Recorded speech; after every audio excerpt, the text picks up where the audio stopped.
जांच तो होनी चाहिए अगर किसी ने भी गड़बड़ी की है। अगर उनके पास कोई साक्ष्य है तो वो उपलब्ध कराए, उसकी भी जांच होगी। और इनके समय में कोई हुआ होगा गड़बड़ी, उसकी भी जांच होगी। तो पारदर्शिता तो होनी चाहिए ना, शासन में पारदर्शिता तो बरतनी चाहिए। खाली उन्हीं के शासनकाल में नौकरी मिली है कि उसके पहले भी नौकरियां मिली है, आगे भी नौकरियां मिलेगी। बार बार तेजस्वी जी का ये कहना कि सिर्फ हमारे समय में ही नौकरी हुई है, तो उनके पहले नौकरियां नहीं मिली थी।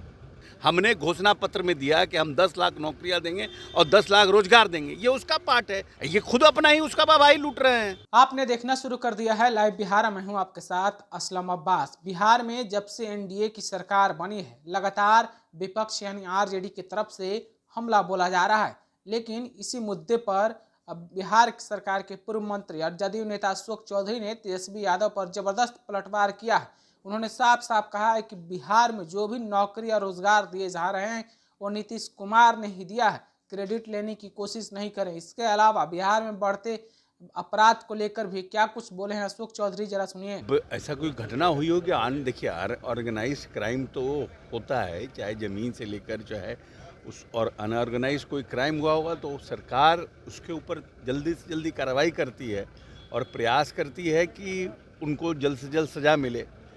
सरकार की तो भूमिका यही है ना, और प्रयास रहता है। अब क्या है कि अनऑर्गेनाइज क्राइम को कंट्रोल करने के लिए बहुत मतलब सरकार का प्रयास तो जारी है, फिर भी कहीं ना कहीं समस्याएं हो जाती है। और सरकार स्पॉन्सर्ड ये देखना चाहिए कि क्या सरकार इन चीज़ों में कोताही बरत रही है या सरकार इन चीज़ों में प्रोएक्टिव नहीं है।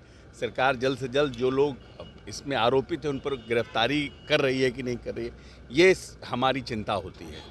लेकिन हम समझते हैं कि जिन पर कि जहाँ जहाँ घटनाएं हुई उन पर सरकार कार्रवाई कर रही है और प्रयास करेगी कि इन चीज़ों पर और ज़्यादा से ज़्यादा जो लोग ने लापरवाही बरती उन पर कार्रवाई की जाए। राजद के शासनकाल में जो भी मंत्री थे उन पर, जो भी विभाग थे उस पर जांच किया गया, समीक्षा की बातें कही गई है। तेजस्वी दूसरी ओर कह रहे हैं कि 17 साल की जांच होनी चाहिए। देखिए, ऐसा है ना कि जो जांच गड़बड़ी जिसकी भी हो, 17 साल में गड़बड़ी हो उसकी भी जांच होनी चाहिए। वो भी असत्य बात है कि अगर कोई बात को छोड़ दिया गया है सर, शिक्षा विभाग का छोड़ दिया गया। शिक्षा विभाग पहले प्रश्न का जवाब दे दें तब ना हम दूसरे प्रश्न का उत्तर दें। पहले प्रश्न का आपका जवाब जो हम दिए ही नहीं, आप दूसरा प्रश्न दाग दिए। पहले जांच कभी भी किसी समय का हो, जांच तो होनी चाहिए अगर किसी ने भी गड़बड़ी की है। अगर उनके पास कोई साक्ष्य है तो वो उपलब्ध कराए, उसकी भी जांच होगी। और इनके समय में कोई हुआ होगा गड़बड़ी, उसकी भी जांच होगी। तो पारदर्शिता तो होनी चाहिए ना, शासन में पारदर्शिता तो बरतनी चाहिए। पर विपक्ष के लोग कह रहे हैं कि जो नौकरियां दिया गया क्या वो वापस ले लेंगे जांच करवा करके? नौकरियां से जांच को क्या मतलब है? नौकरियां, ऐसा है कि नौकरियां उनका मोनोपोली थोड़ी है। खाली उन्हीं के शासनकाल में नौकरी मिली है कि उसके पहले भी नौकरियां मिली है, आगे भी नौकरियां मिलेगी। ये एक बार बार तेजस्वी जी का ये कहना कि सिर्फ हमारे समय में ही नौकरी हुई है, तो उनके पहले नौकरियां नहीं मिली थी। उनके पहले भी तो सरकार ने, नीतीश कुमार ने नौकरियां दी है और उसके बाद भी नौकरियां मिलेगी।